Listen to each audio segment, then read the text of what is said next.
Light camera action. क्या हाल है दोस्तों। तो आज की चर्चा करते हैं रवि शर्मा ओपी पे। पिछले कुछ टाइम से आपने देखा होगा ये बड़े चर्चे में थे और इनके ऊपर बड़े वीडियोस बने हैं और इनकी बातें माशाअल्लाह। तो आपने जैसे इनको देखा होगा, इनकी बातों को देखा होगा, आपके दिमाग में एक ही वर्ड आया होगा, चल बोजड़ी के। ये। तो आपने जैसे इनकी वीडियो को देखा और इनकी बातें सुनी, उसमें इनकी सबसे चर्चित बात क्या थी कि बिजनेस मेरे पास आया, मैंने जब बिजनेस शुरू करने लगा, मैंने बिजनेस शुरू किया और मैंने इतना पैसा कमाया इसमें। बिजनेस मेरे पास आया, मैंने किया। इनका एक डायलॉग था, मेरे पास आज गाड़ी है, बंगला है, ये है, मेरे पास सब कुछ है, गाड़ी, बंगला, बैंक बैलेंस, पैसा। और कितना पैसा हो जाए तुम्हारा गांड तो काले ना रहेगा जी। एक चीज बोलना भूल गए, माँ। अगर इन्होंने वीडियो से ही, फिल्म से ही अगर डायलॉग लिया था तो पूरा बोलते, माँ को भी क्यों छोड़ा इसने। और इसकी गली में सबसे बड़े बंगले इसके हैं, बंगला नहीं बंगले। मेरे पास कोई कमी नहीं, मेरी कॉलोनी के सबसे बड़े बंगले मेरे हैं। जिसके पास इतने बड़े बंगले हो, क्या उसको ये शोभा देता है?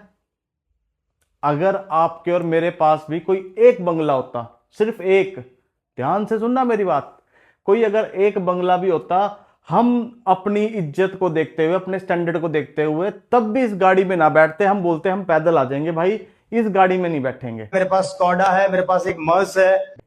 और ये घड़ी और गाड़ियों का खतरनाक शौकीन है। खतरनाक मतलब खतरनाक। ये वॉच आप मेरे हाथ में देख रहे हैं, मुझे घड़ी और गाड़ियों का बहुत शौक है।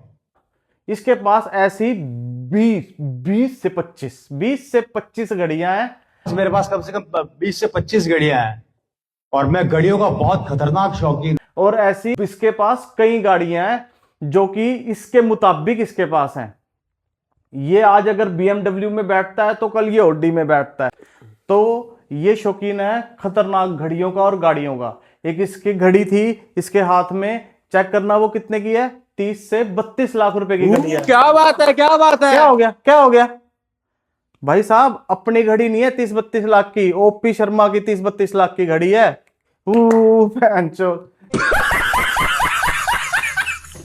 और हर महीने की 6 तारीख को इसके ये नल पे हाथ रखता है और नल से आवाज आती है तड़ तड़ तड़ तड़। 6 तारीख को नल खोल के रखता हूँ, बस इंतजार करता हूँ, धाड़ धाड़ धाड़ धाड़ धाड़ धाड़ धाड़। भाई साहब उस नल में पानी नहीं आता, पैसे तो बहुत दूर की बात है। और इसकी लाइफस्टाइल इतनी चेंज हो गई है, इतनी लग्जरी हो गई है, इसके हिसाब से ये जिस चीज पे हाथ रखता है वो चीज इसकी हो जाती है।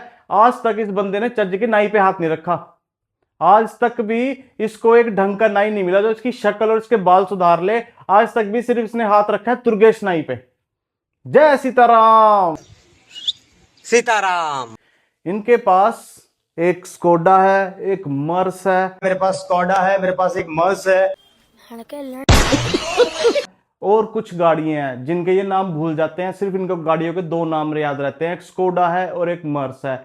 चलाने वाले 2 हैं, 7 गाड़ी है। एक बंदा सिर्फ इन्होंने एक हायर किया हुआ है जो गाड़ियों की बैटरी निकालता है, चार्ज करता है, फिर लगाता है। एक आदमी लगा रखा है, सिर्फ वो एक ही काम करता है, बैटरियां लाता है, चार्ज करता है, बैटरियां लाता है, चार्ज करता है। उसके अलावा उसका कोई काम नहीं है। मेरे को लगता है कि इससे अच्छा कमाई तो वो कर लेता होगा जो गाड़ियां, डेली गाड़ियों से बैटरी निकालता है, चार्ज करता है और लगाता है। इस भाई साहब के हिसाब से इसका सबसे बड़ा प्रोजेक्ट है जयपुर के अंदर 15 करोड़ का मॉल। जयपुर के अंदर हम जब साथ में आ रहे थे, लगभग 10 से 15 करोड़ रुपए लगा के मैं एक मॉल खोल रहा हूँ जयपुर में। 15 करोड़ का मॉल? क्या आपको ये सुन के अजीब सा नहीं लग रहा? 15 करोड़ का कौन सा मॉल ऐसा है जो 15 करोड़ में बनता है? 15 करोड़ में फ्लोर तैयार नहीं होती अगर उसे हम मॉल कह रहे हैं। इस भाई साहब के हिसाब से इसका सबसे बड़ा प्रोजेक्ट 15 करोड़ का है। और दूसरी बात, इस भाई साहब की जो सिस्टर है उनकी शादी ऐसी जगह हुई है जहां पे करोड़ों का बिजनेस है। वो डायमंड मर्चेंट है, उनके बड़े बड़े पैलेस हैं, उनके बड़ी बड़ी बिल्डिंगें हैं। 5 स्टार डिलक्स के नाम से है, 5 स्टार होटल है वो। ऐसे 4 होटल उनके जयपुर में है। पूरे यूरोप के 25 कंट्रीज के अंदर उनके डायमंड्स के, कारपेट्स के बिजनेस है। खुद का पर्सनल हेलीकॉप्टर है। 70 से 80 कारें एट ए टाइम उनके घर में खड़ी रहती है। कोई बात नहीं, हम तो चूतिए हैं। और उन भाई साहब ने एक फोन की डिमांड की है रवि ओपी शर्मा सर से। अभी यहाँ आने से पहले 2 मिनट पहले मेरी सिस्टर के यहाँ पे ठहरा हुआ था। उनके हस्बैंड ने मेरे को बोला, और रवि जी क्या हालचाल है? मैंने कहा बढ़िया, एक फोन तो दिला दो। मैंने कहा अच्छी टेंशन करी, चलो। एक फोन अगर उनको चाहिए था तो उन्होंने फोन की डिमांड की है रवि शर्मा सर से, जो खुद शक्ल से चोर लगते हैं। और जिनका इतना बड़ा बिजनेस होता है उनके पास टाइम तक नहीं होता किसी से बात करने का। उन्होंने इसको घर बुलाया, ये गलती से ठहर गए उनके घर पे, और इनको साथ जाके फोन पसंद करके ये दिला के लेके आए हैं, क्योंकि इनके लिए लाख 2 लाख 1-2 पेटी की तो कोई कीमत है नहीं है। और दूसरी बात, इनका मैनेजर इनसे परेशान है। उसने अपनी 45 साल की सर्विस के अंदर ऐसा कोई बंदा नहीं देखा जो सिर्फ पैसा निकालता है, कभी जमा नहीं करता। मैंने अच्छे अच्छे करोड़पतियों को देखा जो पैसा जमा कराते हैं, निकालते हैं। तू पहला ऐसा आदमी जो हमेशा निकालता ही निकालता, जमा कभी नहीं कराता। 45 साल की सर्विस के अंदर, 45 साल की सर्विस का मतलब 15 साल की उम्र में सरकारी जॉब मिलना। भाई साहब आपको भी पता है, हमें भी पता है। इस भाई साहब के पास टोटल 30-35 करोड़ की कारें हैं और इसका टर्नओवर है 100 करोड़ का। अगर बिजनेस टर्नओवर की बात करते हैं आप लोग, तो मेरा मंथली टर्नओवर 100 करोड़ से ऊपर रहता है, पॉइंट वैल्यू। अब इसने बड़ा सो कॉल्ड होके इसने हर पॉडकास्ट में बोल दिया कि ये मेरी कंपनी का था। मैं यहाँ पे सभी लोगों से एक चीज़ क्लियर करना चाहूँगा कि 100 करोड़ जो मैंने बोला है वो 100 करोड़ मेरी नेटवर्थ नहीं है, मेरी कमाई नहीं है। 100 करोड़ मेरा टर्नओवर है जो कि एक डायरेक्ट सेलिंग कंपनी में मेरे द्वारा होता है। एक बार इसने अगर जिक्र भी किया हो कि ये जितना कुछ मैं बता रहा हूँ ये मेरी कंपनी का है, मेरा नहीं है, अब कैसे ये गंदी सी शक्ल बना के बोल देता है, नहीं ये तो मेरा नहीं था, ये तो कंपनी का था, ये प्रॉपर्टी भी कंपनी की है, ये बंगले भी कंपनी के हैं। तो जब किसी के ऊपर पड़ती है ना तो ऐसे ही पड़ती है, फिर बंदे को समझ नहीं आता कि हम करना क्या है, हमें क्या नहीं करना है। और जो आप इनको डांस करते देख रहे हो, खई के पान बनारस वाला,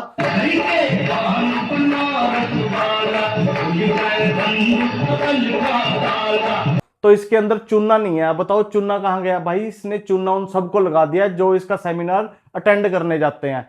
इनके सेमिनार का इतना गंदा स्टैंडर्ड है, गंदा बोल लो या कम बोल लो, कि इनके पास चेयर तक नहीं है वहां पे बैठने के लिए। नीचे से नीचे बिठाए हुए इन्होंने लोग, कैसे ना कैसे करके कि एडजस्ट हो जाए। अगर बंदा 100 करोड़ की बात कर रहा है, कम से कम 1 लाख रुपए तक का तो बंदे को अपना वेन्यू सिलेक्ट करे या देख ले या ऐसा ओपन में कर ले जहां पे ये दिक्कत ना आए। अगर वीडियो में हम किसी की भी 100 करोड़ की बात सुनते हैं तो कम से कम आसपास तो देखते हैं कि आसपास की चीजों से रिलेट कर रही हैं या नहीं कर रही हैं। भाई साहब ने नीचे बिठा के ही अपना सेमिनार लोगों को सारा कर दिया हुआ है। और सबसे मूर्ख वो जो इसकी बातों पे तालियां बजाते हैं, उनमें से आधों को पता है, और आधे पैसों के 500 रुपए की दिहाड़ी पे इसकी में आए होते हैं सेमिनार के अंदर। तो ऐसा कुछ नहीं है, जैसा हुआ बनाया हुआ है इसने। और ऐसे ही हमको और आपको चूतिया बना के हर बड़े शहर के अंदर इसकी एक प्रॉपर्टी है इसके हिसाब से। और अब ये सेमिनार अटेंड करने के लिए बाहर से आया करेगा, हेलीकॉप्टर से आया करेगा। समय के अंदर रवि हिंदुस्तान में नहीं रहेगा, हिंदुस्तान से बाहर रहेगा। वो दिन ज्यादा दूर नहीं है जब मैं यहाँ पे किसी ट्रेन से आऊंगा या प्लेन से आऊंगा। एक दिन ऐसा भी आएगा कि मैं अपने खुद के पर्सनल हेलीकॉप्टर में यहाँ पे लैंड करूंगा। सीधा वहां पे फ्लाइट बुक करके आया करेगा। पर इस भाई साहब को कोई क्लैरिटी दो कि स्कोडा के बाद मर्सिडीज आती है, BMW आती है, ऑडी आती है, फिर लैम्बोर्गिनी या फिर जी वैगन, तो ये सब गाड़ियां भी आती हैं। सीधा बंदा स्कोडा से जहाज में नहीं जाता है। ये सिर्फ मूर्ख बनाने वाली बातें हैं जिसमें हमें सुन के अच्छा लगता है कुछ लोगों को, हम सबको नहीं, कुछ लोगों को, हमें तो पता है। और ऐसे मेरे पर्सनल एक्सपीरियंस भी मेरे पास ऐसे हैं जो ये 3 बंदे जोड़ो, आगे से आगे चेन बनाओ, एक चूती ने 2 जोड़े, 2 ने 4 जोड़े, 4 ने 6 जोड़े, गजब बेइज्जती है। तो ये चेन आपको और हमको अच्छे से पता है ये कैसे वर्क करती है। और एक मेरा खास यार दोस्त था, मेरे को वैसे बोलना नहीं चाहिए ये बात, एक बार मैं कहीं बैठा हुआ कुछ खा पी रहा था तो वो मेरे पास आया। उसकी मेरे ख्याल से अगर मैं सही हूं तो 1200 या 1500 की बोतल थी मेरे पास। अब वो भाई साहब वहां पे आए अपना प्लान समझाने के लिए, मेरे को MLM का पूरा बताने के लिए कि हमारी कंपनी ऐसी है, ये इतने स्क्वायर यार्ड में फैली है और ये ऐसे काम करती है, सिर्फ 2 बंदे 3 बंदे जोड़ो और ऐसे ऐसे पैसा कमाओ। उस भाई साहब ने मेरे साथ वो पिया भी, खाया भी। और जब मैंने उसको बोला, मैंने कहा यार भाई कुछ और मंगाऊं तो बताओ, कहता भाई 1 बोतल और हो जाए तो मजा आ जाए। ये खाने पीने की बात नहीं थी, इसको दिल पे मत लेना। एक मेरा एक्सपीरियंस था जो मैंने आपको बताया सिर्फ समझने के लिए कि आप इसको कैसे समझ सकते हो। भाई साहब ध्यान लगाना, अगर ये काम अच्छा भी है, इतना पैसा है भी इसमें, करोड़ों लाखों है, कुछ भी है इसमें, तो जनता जुड़ती है दिखावे से, कि हम जितना दिखावा करेंगे उतनी जनता जुड़ेगी। अगर बाई चांस किसी का ऐसा ग्रुप भी है तो वो जब ग्रुप में जाए तो वो ऑटोमेटिकली शो ऐसे करेगी, नहीं भाई इतना है, तुम बताओ, बस तुम हुक्म करो, मैं हूं ये वो। कभी उनसे अगर उनका पूछ लो कि अपना वॉलेट दिखाओ, कभी मजाक में, यार दोस्तों में तो हर टाइप का हो जाता है कि भाई तुम वॉलेट दिखाओ, कभी नहीं वॉलेट दिखाएंगे। अपना बैलेंस ही दिखा दो, अकाउंट बैलेंस, कभी नहीं दिखाएंगे। बातें करा लो इनसे बड़ी बड़ी, अगर इनको दिखाने को कुछ प्रूफ मांग लो तो इनके पास कुछ नहीं होता कि ये कंपनी का वॉलेट है वो अलग है, अगर हम वहां से जाएंगे तो लॉगिन होएगा तो हम दिखा पाएंगे। एक बैंक की पासबुक मांग लो, अगर वो भी तुम्हें दे देना भाई, आंख बंद करके ज्वाइन कर लेना इस बिजनेस को। अदरवाइज जितनी दूर से हाथ जोड़ो ना, जैसे एक तुमने सुना होगा पागल कुत्ता अगर पागल हो जाता है ना तो उसको देख के ना लोग भागते हैं कि काट लेगा ना तो उसका नुकसान ज्यादा हो जाएगा। ऐसे ही जनता ना अब इनको एमएलएम वालों को देख के ना दूर से ही भाग जाती है। जैसे कि भाई कुत्ता क्या, मैं कह रहा हूं जितना गलत आप जानवर खतरनाक सोच सकते हो ना वो दूर से आ रहा है और इनको ऐसे देख के भाग जाती है जनता। कभी भी भाई इन फ्यूचर आपको एमएलएम वाला कोई दिखे, आपको पता लग जाए उसकी प्रोफाइल से कि एमएलएम का काम करता है, जब भी आपको दूर से दिखे आपने उसको ऐसे करना है, ये गोट क्या है मेरी पकड़ देख, कल से बकचोदी नहीं करी मेरी स्ट्रगल देख।